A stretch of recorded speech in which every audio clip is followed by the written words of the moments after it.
तो प्रकृति में कुछ कर्म होते हैं। प्रकृति क्रियमाणानि गुणै कर्माणि सर्वशः अहंकार विमुढ़ आत्मा कर्ता अहमिति मन्येत। दूसरा होता है ईश्वरीय अनुशासनीय सत्ता प्रकृति में। तो ईश्वरीय अनुशासन प्रकृति की क्रिया शक्ति और जीव के अपने कर्तृत्व भावना वासना गुणों से बध जाना, गुणों से जुड़ जाना बेवकूफी के कारण, फिर जन्म मरण में जाना। तो इसमें प्रकृति किसी को जबरदस्ती कुत्ता नहीं बनाएगी, घोड़ा नहीं बनाएगी, हाथी नहीं बनाएगी अथवा मुक्त नहीं कर देगी। जीव अपने कर्मों के अनुसार, अपनी मान्यता के अनुसार, अपनी वासना के अनुसार ऊंच नीच गति में जाता है। प्रकृति ने तो आंधी चलाई, तूफान आया, तूफान का परवाह नहीं है, लेकिन तूफान में मेरा बेटा गिर गया, वो दुख मेरे को हुआ। तूफान में मुझे प्रतिकूलता हुई। प्रकृति तो तूफान भी भलाई के लिए चलाती है, आंधी भी भलाई के लिए, बारिश भी भलाई के लिए, लेकिन मैं भीग गया रही है बरसात। तो ये अपनी बेवकूफी से, अपनी वासना से, अपने अहंकार से जीव अनुकूलता में सुखी मानता है अपने को, प्रतिकूलता में दुखी मानता है। लेकिन अनुकूलता प्रतिकूलता ये ताने बुने हैं प्रकृति के, ये विकास के लिए व्यवस्था है। तो अनुकूलता का भी उपयोग करे, प्रतिकूलता का भी उपयोग करे, यश का उपयोग करे, यश परमात्मा को दे, अपयश का भी उपयोग करे। अपयश होता है तो स्मरने वाले शरीर का होता है। अपयश योग्य कर्म न करे, लेकिन फिर अपयश झूठ मूठ में होता है और मजबूत बने, तो ये तो बुद्धिमानी है। लेकिन देखो मेरा तो कोई कसूर नहीं, मेरी इतनी निंदा हो रही है, वो इनका ऐसा, वो सिर कूटे तो अपनी बेवकूफी है। तो कुछ जीव अपनी वासना से, कुछ बेवकूफी से, राग से, द्वेष से, हल्की हल्की चीजों में मैं मेरा रखने से दुख मनाता है, नीच योनियों में जाता है। ऊंची चीजों में मैं मेरा रखने से ऊंची योनियों में जाता है, और तत्व में मैं मेरा रखने से तत्व स्वरूप परमात्मा का साक्षात्कार कर लेता है। इतनी स्वतंत्रता भी जीव को। जैसे शरीर में क्या है, जब मुर्दे को देखते ना, तो आपने देखा हुआ जला हुआ मुर्दे का हाड पिंजर कभी कल, तो ये घुटने की ढकनी और पैर के नीचे का हिस्सा अलग है, ऊपर का अलग है। ऐसे पैर की उंगलियां एक एक अलग है और उनके कपड़े अलग अलग हैं, हड्डियां। इसको बोलते संघात, हड्डियों के अलग अलग टुकड़े जुड़े हुए हैं। डॉक्टर सुन रहा है अमेरिका का, ऐसा ही है। बोन जो अलग अलग है, पार्ट्स अलग अलग हड्डियों के टुकड़े जुड़े हैं, और वो मांस और रगों से बंधे हैं। और उन रगों में वायु, पित्त, कफ, आम, मल, मूत्र, थूक, लीट वो घूम रहा है। ऊपर से कवर चढ़ गया। अब जीव कहता है कि ये तो कितनी सुंदर है, ये कितना सुंदर है। तो अपनी कल्पना से इस शरीर रूपी संगात में सौंदर्य की कल्पना करके कामी बन जाता है, विकारी बन जाता है, अथवा चीज वस्तुओं में महत्व बुद्धि करके लालची बन जाता है, अथवा विवेक जगाकर उनका उपयोग करे। बच्चे को जन्म दिया, पति पत्नी का व्यवहार हुआ, संयम से रहे, वो अलग बात है। लेकिन अपने तरफ से सुख बुद्धि, आकर्षण बुद्धि,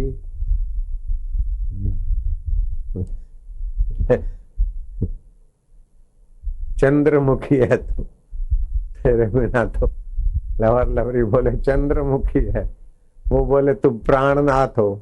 लेकिन शादी होने के बाद तो चंद्रमुखी को बोलता है तू रान सूर्यमुखी है, तू तो ज्वालामुखी, मर जा। वो बोलती है तू प्राणनाथ नहीं, तू नाथ भी नहीं, तू तो एकदम अनाथ है। जा, मैं तेरी नहीं तो दर दर की भीख मांग, मैं अपना बैंक बैलेंस करूंगी, हैक करूंगी, लोगों को बताऊं। तो ये सब जीव की बेवकूफी से, राग द्वेष मोह मद मात्सर्य, ये बीटेक कर लूं, एमबीए कर लूं, ये कर लूं, फिर मैं सुखी हो जाऊंगा, फिर मुझे अच्छा जॉब मिलेगा, अच्छा ये मिलेगा। अपनी अपनी वासना के अनुसार कल्पना करता है, मिल गया तो थोड़े दिन आश करता है, लेकिन वहां संतोष नहीं, क्योंकि जीव का वास्तविक स्वरूप सत्य है, वास्तविक स्वरूप चेतन है, वास्तविक स्वरूप आनंद है। जब तक उसको सच्चा अपने सत स्वभाव का ज्ञान नहीं होता, अपने चेतन स्वभाव का प्रसाद नहीं मिलता, अपने आनंद स्वभाव का प्रसाद नहीं मिलता, तब तक जीव को विषय विकारी सुखों में उलझ उलझ के परेशान होना। तो ये जो नाक से सूंघने का मजा, जीभ से चखने का मजा, आंख से देखने का मजा, कान से वाहवाही का मजा, मूत्र इंद्री से एक दूसरे की सत्यानाश करने का मजा, ये सब उलझाने वाले मजे हैं। जयराम जी बोलना पड़ेगा। इसमें जीव बेचारा उलझ उलझ के ऐसा रूप का, इसका सौंदर्य देखने की जो रुचि होती, तो मरने के बाद भी रूप के ऊपर आकर्षित होने वाला पतंगिया बन जाता है और दिए पर कितना आकर अपने को नेछावर करते। ऐसे ही खाने में स्वाद आ गया तो मांस आदि का, तो फिर मांसाहारी प्राणी बनने की प्रकृति योनि देती है। तो जीव का जैसा हो वासना इच्छा होती, प्रकृति की सत्ता फिर उसी प्रकार उसको योनियों में डालती, और सत्ता में अनुशासनी शक्ति भगवान की। अब तो जीव को क्या करना चाहिए? जीव को अनुशासन करता जो परमात्मा सत्ता है, वो परमात्मा सत्ता दूर नहीं, दुर्लभ नहीं, परे नहीं, पराये नहीं। जैसे हर तरंग पानी है, हर बुलबुला पानी है, हर भंवर पानी है, हर लहर और झाग पानी है, ऐसे हर जीव चैतन्य स्वरूप परमात्मा का सनातन स्वरूप है। घड़े अनेक होने से घटाकाश अनेक, मठ अनेक होने से मठाकाश अनेक, कारें गाड़ियां अनेक, तो वो बालक समझते होता कि गाड़ी जाती है, कार बस जाती है, तो कार का आकाश भी जा रहा है, घड़ा जा रहा है तो घड़े का आकाश भी जा रहा है। लेकिन समझदार समझते कि आकाश यूं का त्यों है। ऐसे ही चित्त में, मन में जो भी संस्कार है उसके अनुसार कुछ करते हैं तो शरीर आता जाता है। अपना चैतन्य तो विभू व्याप्त है, उसमें आना जाना नहीं होता, उसमें बंधन मुक्ति नहीं होती। बंधन के वासना बंधन युक्त कर्म भी मन करता है और मुक्ति युक्त कर्म भी मन करता है। तो मन एवं मनुष्याणाम कारणम बंध मोक्षयो, मन ही हमारे बंधन और मुक्ति का कारण है। इसीलिए मन में ऐसे दिव्य संस्कार डालो। मन का शांत और संयमी मन साक्षात ब्रह्म स्वरूप है, साक्षात परमात्मा का सनातन स्वरूप है। और संसार के तरफ आकर्षित मन, रागी द्वेषी मन संसारी हो जाता है। अब आप काम में बैठते तो कामी हो जाते हो, लोभ में बैठते तो लोभी हो जाते हो, मोह में बैठते तो मोही हो जाते हो, बुद्धि में बैठते हो रागी द्वेषी हो जाते हो, जाति में बैठते तो जाति वाले हो जाते हो। लेकिन ये सब आपकी फुरने हैं, आपकी वृत्तियां हैं। आप मान्यता देते मैं फलानी जात का हूं, नहीं तो मनुष्य की आंखें, सभी मनुष्यों की आंखें आगे, नाक आंखों के बीच, मुंह ऐसा, दांत बत्ती। लेकिन मान्यता के अनुसार मैं ब्राह्मण हूं, मैं पटेल हूं, और पटेल में भी वैरायटी, करवा पटेल, लेवा पटेल, चौधरी पटेल, आंजना पटेल, अमीन पटेल, और भी होगी, सिंधी भाइयों में भी ऐसे ही। तो ये सब मन के फुरने हैं, ये हो के बदल जाते, फिर भी जो नहीं बदलता है वो सच्चिदानंद आत्मा मेरा है। दुख बदलते, सुख बदलते, मान्यताएं बदलती है। मुसलमान लिखते न तो दाएं से लिख के बाहीं ओर जाते, और कुछ ऐसी जातियां हैं, चाइनीज पहले लिखते थे, अभी कुछ बदलाव हुआ, ऊपर से नीचे के तरफ लिखते हैं। और हिंदू लिखते हैं तो बाहें से दाहें की तरफ जाती, अर्थात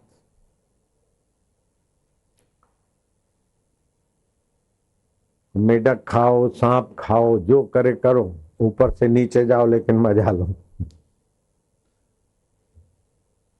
दाएं से बाहें जाओ लेकिन अपनी तंगड़ी ऊंची रखो। सात्विकता ये है कि बाहें से दाएं जाओ,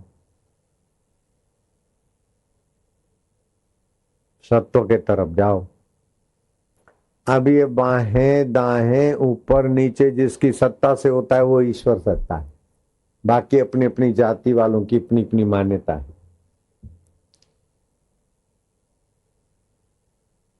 हिंदुस्तान में दाएं ओर से गाड़ी में दाएं ओर ड्राइवर की सीट, लेकिन अमेरिका में बाहीं ओर।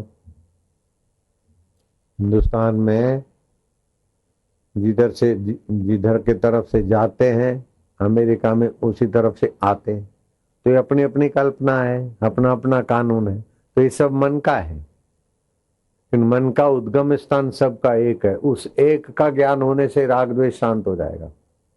तो ये तत्व ज्ञान जो है ना, मनुष्य के राग द्वेष वैर झेर से ऊपर उठाएगा। परिस्थितियां अपनी जगह पर है और ज्ञान सब परिस्थितियों से के प्रभाव से पार कर देता है।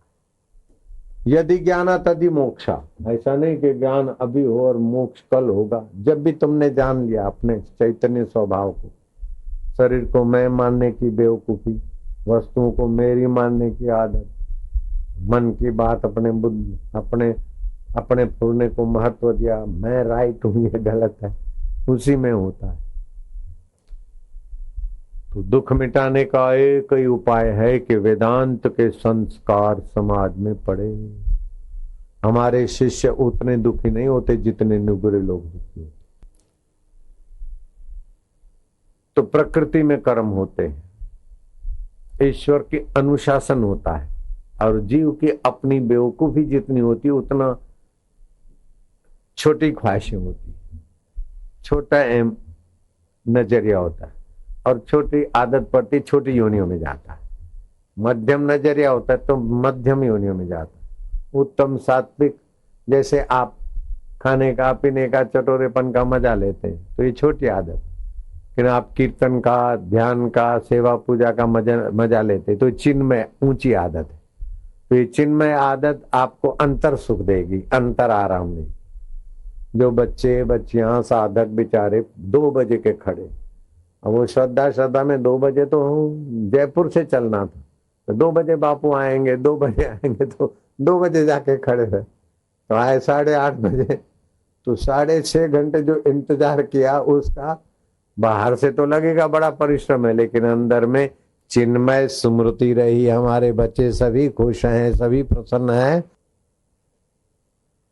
सहन शक्ति तो होनी चाहिए, उदारता होनी चाहिए, क्षमा का गुण होना चाहिए, लेकिन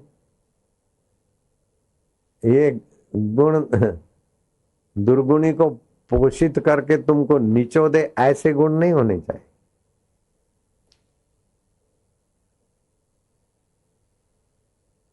गांधी जी अथवा राम सुखदास जी अथवा रमन महर्षि भी कभी डंडा लेके वीसी के पीछे पड़ जाते। रमन महर्षि जैसे, गांधी जी भी टोक देते, राम सुखदास जी बड़े शांत, बड़े उदार। किसी ने कोई अरे के मनुष्य बनो, मनुष्यता से गिरे हुए हो, ऐसा डांट देते थे साधकों को, श्रोताओं। तो ये कोई क्रोध नहीं है।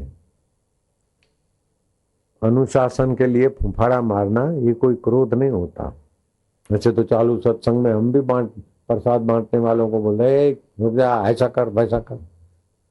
क्रोध करना अलग बात है, लेकिन व्यवहार में अनुशासन होना तो जिसको बोलते फुफाड़ा। मैंने भागवत सुना था डोंगरे जी का, उनके कथा में मैं गया था। तो देव ऋषि नारद जी कहीं से पसार हुए, सर्प देवता ने उनका अभिवादन किया।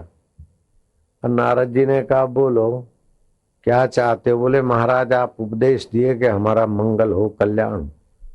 तो नारद जी ने कहा कल्याण चाहते हो तो किसी से द्वेष नहीं करना, तुम्हारी द्वेष योनि है, किसी को काटना मत, अच्छे बनना, किसी का बुरा मत चाहना। वो साल भर के बाद नारद जी वहां से गुजरे तो उस सांप के दांत टूटे, एकदम मरु मरु हो गया, एकदम दुर्दशा सांप की देखकर नारद जी ने पूछा कि सरपराज ये तुम्हारी दुर्दशा कैसे हुई? बोले महाराज आपके उपदेश से हुई। सांप ने कहा महाराज आपके उपदेश से हुई? मेरे उपदेश से? संत का उपदेश तो दुर्दशा वाले की ऊंचे दशा कर देता है, मेरे उपदेश से दुर्दशा कैसे हुई? बोले आपने कहा था किसी का बुरा नहीं करना, बुरा नहीं सोचना, किसी को काटना नहीं। तो लोगों ने मेरे को तो निस्तेज माना और मेरे पूंछ पकड़े, कभी मुंह पकड़े और जैसे रस्सी से जंप मारते ऐसा मेरा उपयोग करे। अरे बोले मूर्ख, मैंने काटने की मना की थी, अपने जीवन रक्षा के लिए फूफाड़ा मारने की तो बहुत आवश्यकता होती, मैं भी डांटता हूं। गर्जना करने की मना किया क्या? तो कभी मैं कुछ बोलूं और कोई समझे कि बापू क्रोध करते तो उसकी ना समझिए, क्रोध नहीं है, एक अनुशासन के लिए तो बोलना पड़ेगा ना भाई। नारायण हरि हरि। ब्राह्मण महर्षि जैसे ब्रह्मनिष्ठ पुरुष, ब्राह्मण ने सवाल पूछा, फिर दूसरा पूछा, थे तेरे तो क्या समझता, डंडा लेके उसके पीछे पड़े। पॉल बेंटन देखता ही रह गया कि ऐसी भी। बाद में वो लिखता है कि उस दिन वापस आए उस ब्राह्मण युवक को भगा के तो इतने शांत, इतने आनंदित, मानो कुछ हुआ ही नहीं। अरे ब्रह्मवेता के जीवन में कुछ नहीं होता, वो जीव के जीव में होता है। ब्रह्मवेता तो ईश्वर की सत्ता के साथ एक हो गया, जैसे तरंग पानी के साथ एक हो गई। आया जरा अनुशासन तो क्रोध करके भी दिखा दिया, खिन्नो अपनी न खिंच देते, वो क्रोध दिखे फिर भी क्रोध नहीं, रुष्टो अपनी न रुष्यते, रुष्ट देखे ज्ञानी फिर भी रुष्ट नहीं, हो बड़े उग्र दिखे फिर भी अंदर से वही कह रहे, उठत बैठत ओई उठाने, कहत कबीर हम उसी ठिकाने। ऐसे आत्मरामी संत होते हैं। इसीलिए अष्टावक्र जी कहते तस्य तुलना के न जाए थे। तो कहाँ तो एक जीव जो अपनी वासना के अनुसार जीकर मजे मजे में फिर नरकों में जाता है, दूसरा जन्म लेने को कोशिश करता है, माँ के गर्भ में आया, गर्भ नहीं मिला और पेशाब में बह गया। आज रात को लाखों लोग पेशाब में बह जाएंगे, बोलो। इसको कोई भी समझदार इनकार नहीं कर सकता। क्या ख्याल? आज रात को लाखों लाखों जीव, लाखों लाखों मनुष्य होने की योग्यता वाले पेशाब में बह जाएंगे, क्योंकि उस प्रकार की सूझबूझ और प्रकृति का सहयोग नहीं कि उस मनुष्य शरीर में टिक सके। कुछ टिकेंगे, बाकी सब बह जाएंगे। तो कितना भारी दुख है। तो मनचाहा जीवन जो बिताते हैं वो प्रकृति के प्रवाह में बहते जाते हैं। इन शास्त्र से अनुशासित, धर्म से अनुशासित जीवन जीते हैं, वो धीरे धीरे परमात्मा स्वभाव के साथ जुड़ जाते। ये है सार। परमात्मा स्वभाव से जुड़ना ये धर्म है, और विकारी स्वभाव से जुड़ना ये अधर्म है। मन और इंद्रियों के आकर्षण में बहना ये अधर्म है, और मन इंद्रियों को संयत करके स्वस्थ रहना, सुखी रहना और परमात्मा शांति पाना ये धर्म है। अगर किसी को दरिद्रता निवारणी हो तो ओमकार की उपासना करे 7 सप्ताह 50 दिन, 120 माला जप करे, ब्रह्मचर्य का पालन करे, धरती पर शयन करे, मौन रहे, 3.5 घंटा में 120 माला हो जाती, 3.25 घंटे। 7 जन्मों की दरिद्रता मिट जाएगी और 7 पीढ़ियों तक घर में दरिद्रता नहीं आएगी, खाली 50 दिन। आजकल तो छोकरे बेचारे ग्रेजुएशन कर लेते, फिर किसी कंपनी में नौकरी करना है, एयरलाइन में नौकरी करना है, तो उनकी ट्रेनिंग के लिए जख मारते, 1.5 2 लाख खर्चा करते हैं, 2 साल बिगाड़ते, फिर 11,000 की नौकरी। कल बोल रहे थे मेरे को, पहले 5,000 मिलते थे, अभी वो दूसरा कोर्स किया, ट्रेनिंग किया, इनकी 1.5 लाख रुपया खर्च हुआ, 1 साल उसमें बिगड़ा, अब मेरे को 11,500 मिलते हैं। अजमेर का हूँ, जयपुर रहता हूँ, एक कमरे में 3 पार्टनर रहते हैं, 1500 तो किराया हो जाता है एक एक बंदे को। बाकी का खान पान में, कपड़े धोने में, इसमें 25 साल का माता पिता को क्या देगा 11,500 में। और बोले हेरोइन में नौकरी, पहले तो 5,000 थे, अभी 11,500 हुए। तो इतने झक मारने के बाद भी अकेला बंदा पेट भर रहा है, बस जी हजूरी कर रहा है। ऐसे तो 6 महीने का अनुष्ठान करते तो कहाँ पहुंच जाते। मैंने तो खाली 40 दिन का अनुष्ठान किया, कहाँ पहुंच गया देखो। ये ओमकार मंत्र की उपासना और ईश्वर की प्राप्ति का इरादा हो जाए तो संसार की प्राप्ति मात्र से संसार नहीं मिलता, लेकिन ईश्वर की प्राप्ति मात्र से, ईश्वर चैतन्य है, ईश्वर जानते हमको चाहते हैं, तो बाकी की सारी मंगलमयी यात्रा ईश्वर ही करा देते हैं। संसार जड़ है, संसार को चाहो तो संसार को पता ही नहीं कि ये हमको चाहता है। माया गहनों को चाहती, लेकिन गहने मायों को थोड़ी पहचानते। तुम गाड़ी मोटर चाहते हो या मकान या कपड़े, तो कपड़े थोड़ी जानते कि ये हमको चाहते। लेकिन भगवान को चाहो तो भगवान तुरंत जानते ये चाहते, फिर धीरे धीरे आपका मार्गदर्शन करके अपने से मिला देते। क्योंकि आप भगवान के ऐसे हो जैसे महाकाश का घटाकाश, सागर की तरंग। सागर को चाहे तो सागर का पानी, तरंग का पानी एक है। ऐसे जीवात्मा और परमात्मा चैतन्य में एकता है।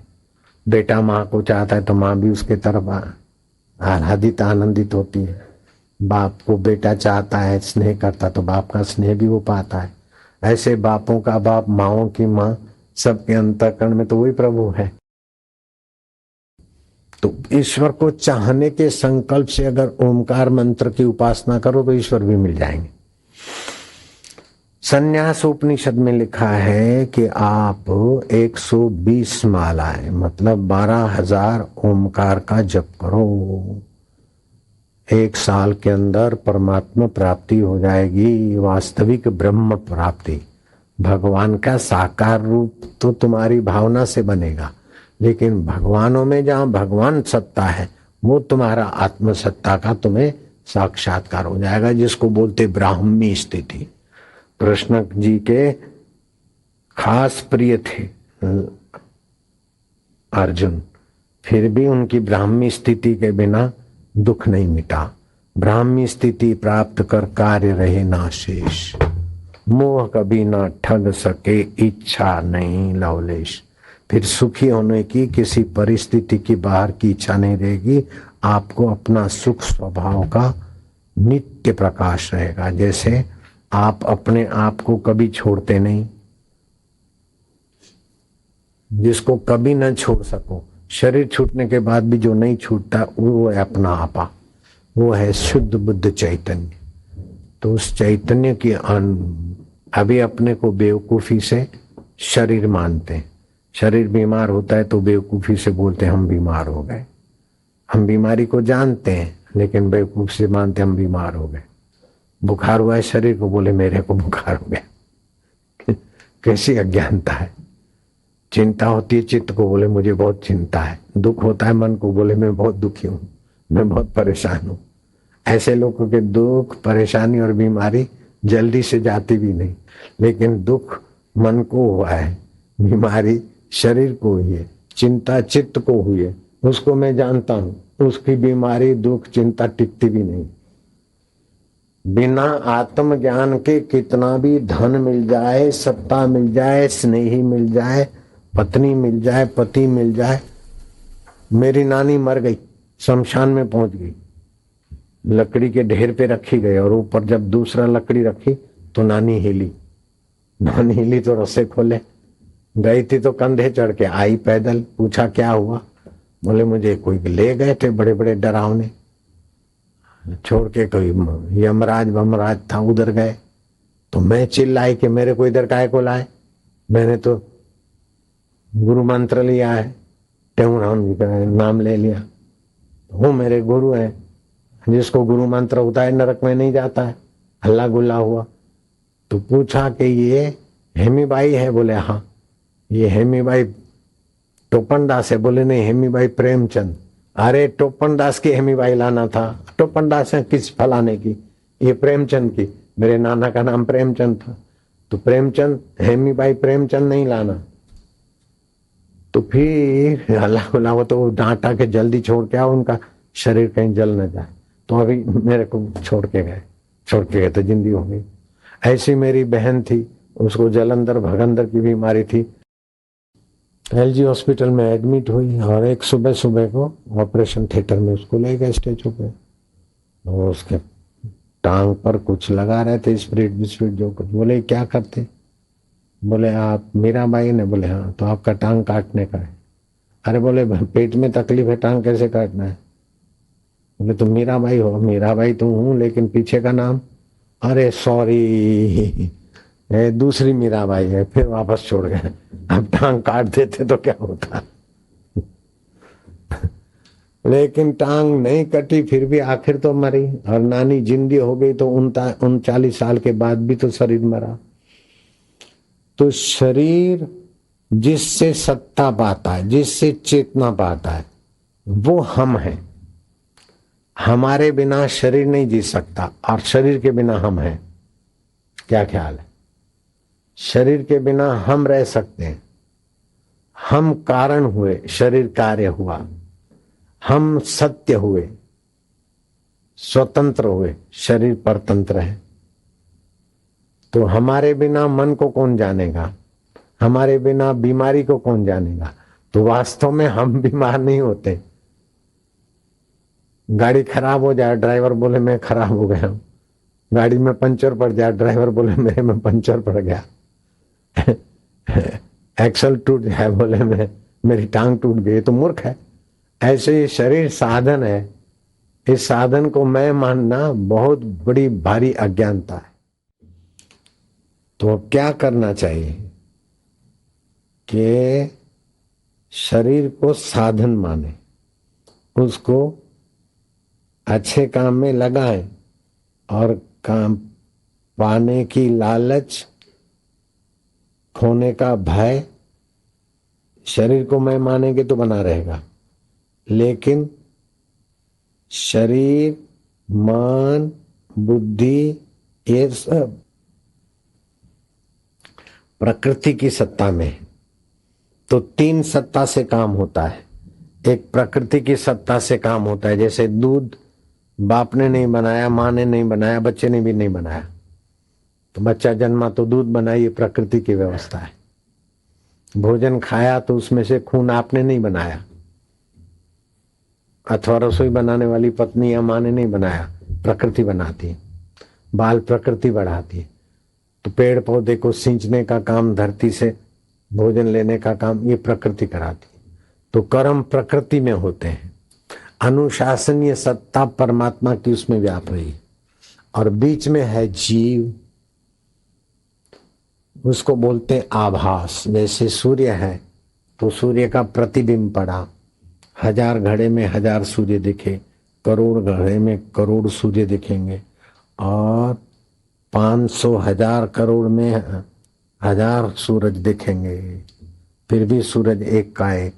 ऐसे ही चैतन्य व्यापक एक का एक। जितने जितने अंतःकरण है, उतना उतना चैतन्य का प्रतिबिंब पड़ेगा। और वो प्रतिबिंब अपने को चैतन्य रूप जाने। जैसे घड़ा है तो घड़े में एक तो आकाश रहता है, दूसरा आकाश का प्रतिबिंब रहता है। घड़े में भी आकाश दिखता है ना, खाली आकाश दिखे, फिर पानी डालो तो वो ऊपर का आकाश भी दिखता है। तो 2 आकाश नहीं है। ऐसे जीवात्मा और ब्रह्मात्मा 2 नहीं है। जीने की इच्छा कर दी और शरीर को मैं मान लिया तो जीव हो गए। तो फिर प्रकृति के 3 गुण में सत्वगुण लगा तो सज्जन भगत जैसे लगे, रजोगुण आया तो लोभ लालच आई, तमोगुण आया तो निद्रा आई, भय आया, शराब कबाब, तामसी जीवन है। तो ये गुण भी प्रकृति में है, स्वभाव भी प्रकृति में है। उसको जानने वाला उनसे अलग है, लेकिन गुण अपने में थोपता है। मेरा अच्छा स्वभाव हो गया, मेरा लोभी स्वभाव हो गया, मेरा शांत स्वभाव हो गया। स्वभाव हुआ है मन का, तो उससे भी अलग है। स्वभाव हुआ है शरीर का। अरे चाय भी बिना मेरे यार ऐसा स्वभाव हो गया कि चाय चाहिए। अरे चाय में तो 10 प्रकार के पॉइजन पाए गए।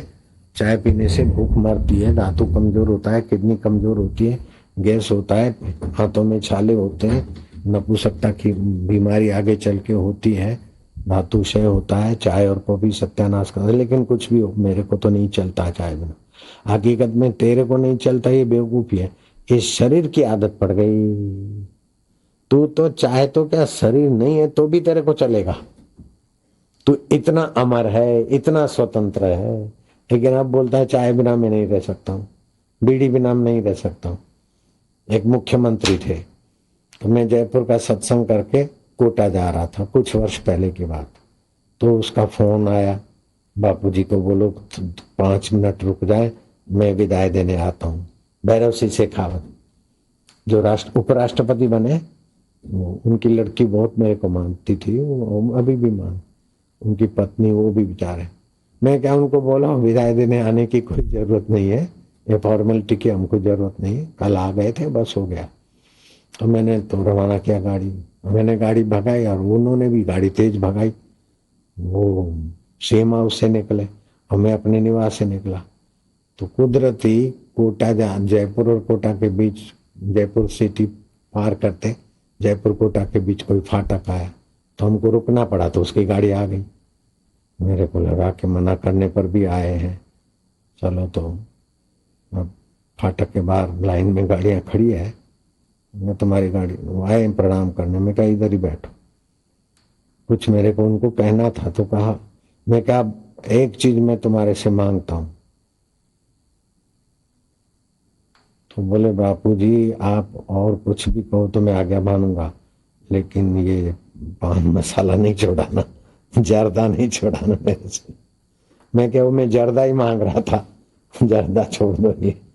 बोले वो खाता हूं तभी मैं साइन कर पाता हूँ फाइल, ये मैं नहीं छोड़ सकता हूँ। अरे शरीर छोड़ दिया अभी तो भैरव से शेखावत ने, तो जर्दा क्या नहीं छोड़ सकते। तो कुछ अपने स्वभाव को, असली स्वभाव को नहीं जानते, तो चाय नहीं छोड़ सकता हूँ, जर्दा नहीं छोड़ सकता हूँ। अरे तुमने कितने जन्म में शरीर छोड़ दिया, कितना धन छोड़ दिया, कितनी पत्नियां छोड़ दिए, कितनी पति छोड़ दिए, तुम यूं के यूं। हम है अपना आप हर परिस्थिति का बाप, तुम वो अमर आत्मा हो लालू बबलू। अब क्या करें, मर जाएंगे, मर जाएंगे तो क्या हो जाएगा। शरीर तो भगवान ने भी नहीं रखा जो अवतार माने जाते, तो हमारा शरीर भी क्या रह गए, तो प्रकृति के है। लेकिन शरीर में जो संचालन सत्ता है वो परमात्मा सत्ता है, ब्रह्म की सत्ता। उसमें जीव अपना कल्पना करता है, मैं शरीर हूं, मैं फलाना हूं, तो जीव नाम पड़ गया। लेकिन जीव का मूल क्या है, जैसे चंद्रमा का रिफ्लेक्स दिखता है, सूरज का रिफ्लेक्स दिखता है, प्रतिबिंब, तो वो सूरज का प्रतिबिंब अपने को देखे तो वो सूर्य है, ऐसे जीव अपने को देखे तो वो चैतन्य है। दुख मन में आता है, चिंता चित्त में आती, बीमारी शरीर में आती, स्वयं निर्लेप है, निष्कलंक है।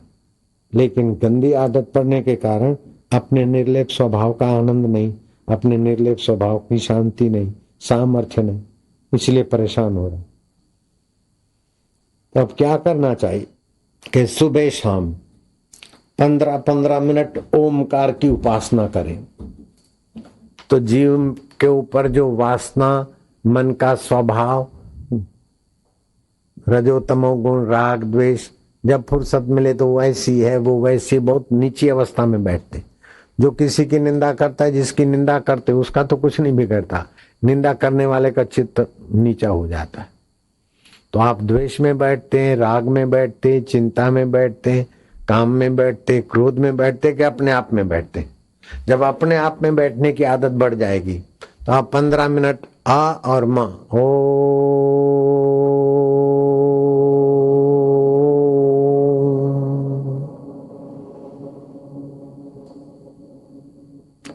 तो आ और मां के बीच आप और कहीं जगह बैठ नहीं सकते। क्रोध में, काम में, भय में, शोक में, चिंता में, अपने ओम स्वभाव में, अपने आत्म स्वभाव में बैठ जाते। तो 15 मिनट बैठेंगे तो आपकी कई बुरी आदतें, आपकी नहीं चित्त की, चली जाएगी। जैसे कपड़े को छपछपाते जाते, साबुन लगाते जाते तो मैल छूटता जाता है, कपड़े की असली सफेदी प्रकट हो जाती है। ऐसे 15-15 मिनट 3 बार सुबह दोपहर शाम को करो। 40 दिन में तो आपका अंतःकरण ऐसा छलकेगा कि लगेगा कि नाहक पच के मर रहे हैं। किसी को तो बेचारे को नौकरी नहीं, उसीलिए दुखी हो रहा है। किसी को घर नहीं, कईयों को तो नौकरी की जरूरत नहीं, घर की जरूरत नहीं है, रहने को मिलता है, खाने को मिलता है, फिर भी एक दूसरे की निंदा ईर्ष्या करके पचते रहते, जलते रहते, दुखी रहते, परेशान रहते, क्योंकि अपने स्वभाव की महिमा का पता नहीं है। काम, क्रोध, लोभ, मोह, भय, शोक, चिंता, ये प्राकृतिक स्वभाव में जीव पच के मर रहा है। जैसे पतंगियों में देखने का राग है तो दिए में जल के मरते हैं, और जीवों में खाने का राग है, बकरा है, पशु, किसी का भी खाते, डंडे खाते रहते हैं। ऐसे इन विकारों में फंसते रहते हैं तो परेशानी है। लेकिन अपने स्वभाव में आ जाए तो ये चीजें तो खिंच के आती है। लाख आदमी में एक आदमी अपने स्वभाव में टिक जाए तो धरती अभी अभी स्वर्ग बन जाए। आपका ऐसा महान आत्म स्वभाव है।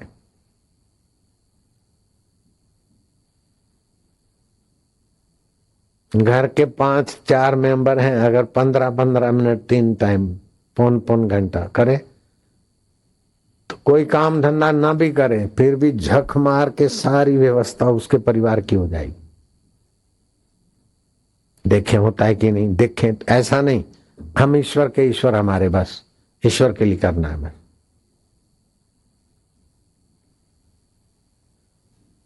अनन्यश्चिन्तयन्तो माम ये जना पर्युपासते तेषाम नित्यभियुक्तानाम योगक्षेम वहामि हम। जो अनन्य भाव से, अन्य दिखता है लेकिन सब में मेरा अनन्य परमात्मा है, इस भाव से जो मेरा भजन करता है उसका योग क्षेम में वहन करता हूं, उसका बोझा मैं उठाता हूं। एक बार तुलसीदास के यहाँ रात्रि को चोर आ गए। तो चोरों ने देखा कि एक श्याम वर्ण एक गौर वर्ण, 2 भाई धनुष लेके बड़े तत्परता से चौकी कर रहे हैं। छुप गए, देखा होगा कि वो चौकीदार आगे पीछे हुए होंगे, फिर आए तो वही दिखे। ऐसे रात में कई बार चोरों ने मौका ढूंढा लेकिन वही पहरेदार सतर्क। सुबह होते होते तो बार बार दर्शन का ये प्रभाव पड़ा कि फुट फुट के रोए कि वो जरा तुम्हारे चौकीदार दिखा देना। आए थे चोरी करने को बाबा, लेकिन इतने प्यारे इतने सुंदर लग रहे थे। तुलसीदास ने कौन चौकीदार? बोले एक गौरवर्ण थे, एक थोड़े सांवरे से थे, दोनों भाई जैसे लगते थे। तुलसीदास समझ गए कि भगवान ने कहा है कि योग क्षेम, जिसको जो आवश्यकता होगी मेरे भक्त को वो मैं दूंगा, क्षेम माना उसकी रखवाली भी करूंगा। तो मैं इतना प्रतिग्रही हो गया कि इतना सामान बढ़ गया कि भगवान को चौकीदार होना पड़ता है। बुला के सब लुटा दिया। ओ ऐसे ही श्रीधर स्वामी गीता की व्याख्या लिख रहे थे तो श्लोक आया, अनन्यश्चिन्तयन्तु माम ये जना पर्युपासते तेषाम नित्यभियुक्तानाम योगक्षेम वहामि हम। वो श्रीधर स्वामी को लगा ये भगवान ने उतावल में कह दिया होगा। वाहन तो मजूर करता है, बोलना चाहिए कि ददामी हम। भगवान ने युद्ध की जल्दीबाजी में कह दिया कि वहामी, तो ददामी को वहामी को लकीर मार के काट के उसके पास में ददामी सुधार करके गए। बाद में आके गीता की टीका करूंगा। और तो गए स्नान करने, इतने में एक लड़का आया घुंघरूले बाल और सिर पर खिचड़ी लेकर, हरी दाल और चावल। लो माता जी आज तुम्हारे घर में नहीं है खाने को, मैं वहन करके आया हूँ। डब्बे में डाली तो डब्बा भर गया। इतना प्यारा लड़का, इतना नन्हा लड़का, इतना सारा खिचड़ी उठा के लाया। मुझे तो पता भी नहीं था खत्म हो गई है। इतना हमारा ध्यान रखता है। तू कौन है, कहाँ से आया? बोले कहीं से भी आ जाऊं। तेरा नाम क्या है? बोले कुछ भी रख लो। तेरा माँ बाप कौन है? बोले कोई भी बन जाओ। कोई भी बन जाओ। तू क्या काम करता है? पढ़ता लिखता है, बोले सभी को पढ़ाता हूँ लिखाता हूँ। इतना लड़का कैसी गुदगुदी हुई ऐसी भाषा बोलता है, बड़ा प्यारा लगता है। कहाँ रहता है? अरे बोले कहीं से भी आ जाता हूँ। क्या करता है? बोले ऐसे ही ढोता रहता हूँ। क्या ढोता रहता? अरे किसी की खिचड़ी, किसी का कुछ, किसी का कुछ, ढोता भी हूँ संभालता भी हूँ। मेरा यही काम है, मुझे इसी में आनंद है। सब में रहता हूँ, सबसे अलग भी रहता हूँ, ये काम भी कर लेता हूँ। तेरी बातें समझ में नहीं आती। बोले समझ से परे हूँ, सारी समझ माया में है, बुद्धि में। बुद्धि को भी जो जानता है, जो कुछ जानने में आता है, वो सब से पार हूं। तो कैसी बातें करता है? अच्छा माता जी हम जाते हैं हम। और देख देख तेरे मुंह पे किसने चोट मारी? बोले अभी तुम्हारा पति चाटा मार के फिर नहाने गए। वो जाते जाते अदृश्य हो गया। पति को कहा कि इतना प्यारा लड़का आया था, सारी बात क्या सुना, और उसको तुमने चाटा मारा। श्रीधर स्वामी समझ गए कि उनका शब्द लिखा था योग क्षेम वहामी हम, मैंने काट दिया तो भगवान के मुंह पे चाटा लगा। माफी मांगी। बोले तू भागशाली है, सर्वव्यापक सर्वेश्वर जो आत्मा होकर बैठा है वही कृष्ण होकर लीला करता है, वही अंतर्यामी मेरे को सबक सिखाने का आया। ऐसा नहीं कि कहीं बाहर से उधर से आया, यहीं से प्रकट होकर उठा के दिखा के, ऐसा भी हो सकता। तो तुम्हारे अंदर ईश्वर की अनंत अनंत संभावना है। सारी धरती का राज्य एक व्यक्ति को हो, शरीर से तंदुरुस्त हो, उससे 100 गुना सुख गंधर्वों को होता है, उससे 100 गुना देव गंधर्वों को, उससे 100 गुना देवताओं को, उससे 100 गुना आजानु देवताओं को, कर्मज देवताओं को, उससे 100 गुना देवराज इंद्र को होता है। लेकिन इंद्र भी आत्म साक्षात्कारी महापुरुष, जिसने अपने आत्मा को मैं जाना है, शरीर को मैं नहीं मानते, मन के साथ नहीं जुड़ते, राग द्वेष में नहीं जुड़ते, सब में होते हुए भी अपने निर्लेप स्वभाव को ज्यों का त्यों जान लिया गुरु के पास, ऐसे महापुरुष को देखकर इंद्र भी अपने को बबलू मानते कि मुझे तो प्रसन्नता चाहिए तो गंधर्व गाए, अप्सराएं नाचे, रागी राग गाएं, साजी साज बजाए, तब मुझे मजा आए। लेकिन ये महापुरुष की वाणी सुनकर इनकी दृष्टि पड़ती है, इनकी उपस्थिति से कई सामान्य संसारी चीज भी शांति और चिन्मय आनंद पाते हैं। ये कैसे महापुरुष की महिमा है। मैं तो नाच गान का सुख पाता हूं, लेकिन ब्रह्मज्ञानी की उपस्थिति लोगों को चिन्मय सुख दे देती है। संसारी अनुकूलताएं छोड़कर भी उनके धरती पे बैठे रहते भी उनकी दृष्टि और वाणी से लोग चिन्मय सुख के अधिकारी होते। चिन्मय सुख बढ़ते बढ़ते फिर चिन्मय शांति आने लगती, फिर चिन्मय तत्व का रस से सामर्थ्य आता है, सत्य संकल्प आदि है, फिर चिन्मय तत्व का साक्षात्कार हो जाता है। उसी को बोलते ब्राह्मी स्थिति प्राप्त कर, काय रहे ना शेष, मोह कभी ना ठग सके, इच्छा नहीं लव। मोह क्या होता है? शरीर में हूं, ये वस्तु मेरी है, ये मोह है। मोह सकल व्याधि न कर मूला, मैं शरीर हूँ शरीर हूँ। अरे रख के देखा, न तू शरीर है न शरीर तेरा है। तेरा शरीर होता तो तेरी आज्ञा में रहता। मेरी पत्नी है, तेरी पत्नी होती तो मरती काहे को? नया मेरी पत्नी है तो मरती काहे को? मेरा शरीर है तो मरेगा क्यों? तू तो नहीं चाहता कि मर जाए, मर जाएगा। बेटा पत्नी तेरी नहीं, शरीर तेरा नहीं, वस्तुएं तेरी नहीं, लेकिन सब जिससे हो के बदल जाती है। फिर भी जो नहीं बदलता है वो तू साक्षात नारायण का सनातन स्वरूप है। बिसारे पाण खे बैठे, अपने को बिसार दिया। सदाए हाण संसारी, भर्म खा तय सच्ची भाषे, जगत जोड़ ही सारी। जगत रुंज में रखियो छाहे, भूलियल भटके न उंज लाहे। दिनस डस जे डिसी डाहे, मञ ना मूड मत मारी। न्यारो आए नित ने ही, पर मञे पियो पाण के दे। पसे जे पाण में पे संदस चांडाण चौधारी।